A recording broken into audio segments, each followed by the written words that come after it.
सांगोला तहसील कार्यालय या ठिकाणी सांगोला तालुक्यातील दिव्यांग बांधव, अपंग बांधव यांच्या प्रश्नांच्या संदर्भात आज तहसीलदार सांगोला यांच्या उपस्थितीत तसेच गटविकास अधिकारी, नगर परिषदेचे मुख्याधिकारी, विविध विभागाचे अधिकारी, सांगोला पोलीस स्टेशनचे पोलीस निरीक्षक व सांगोला तालुक्यातील अपंग बांधव यांची विशेष बैठक पार पडली।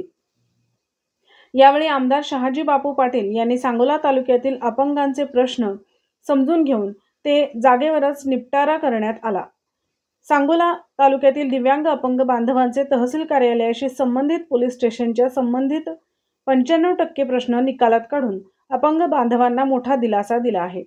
यावेळी त्यांनी सांगोला तालुक्यातील अपंग बांधवांसाठी दिव्यांग भवन बांधण्याचा शब्द दिला असून हा प्रश्न घेऊन ते येत्या रविवारी माननीय मुख्यमंत्री एकनाथजी शिंदे साहेब यांच्या भेटीला जात आहेत। यामुळे सांगोला तालुक्यातील अपंग बांधवांमध्ये व विविध प्रश्न सोडवण्यास मदत झाल्याने एक आनंदाचे वातावरण निर्माण झाले आहे।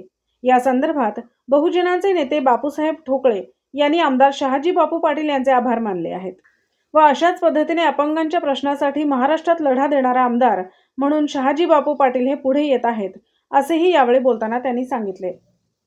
आज काय अपंगांच्या कार्यालयात अपंग बांधवांच्या विविध प्रकारच्या अडचणी सोडवण्यासाठी बैठक घेण्यात आलेली होती। सदर बैठकीला तालुक्याचे तहसीलदार साहेब, नगरपालिकेचे सीओ साहेब, पंचायत समिती BDO साहेब, भूमी अभिलेख अधिकारी व फौजदार हे सगळे अधिकारी हजर होते।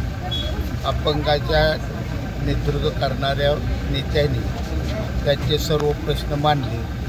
जवळजवळ 95% प्रश्न मार्गी लागलेले आहेत आणि 5% काय अडचणी आहेत त्या थोड्या दिवसात त्यांची मागणी होती समाज अपंग भवनाची, त्याच्या संदर्भात अपंग भवनाची जबाबदारी यांच्यावर नाही, ही माझ्यावर जबाबदारी आहे। मी ह्यांचा अपंग भवन चांगला आणि सुंदर जिल्हा परिषद जागेत बांधून देतो, त्यासाठी मी निवेदन करून मुख्यमंत्री साहेबांकडे निघालो।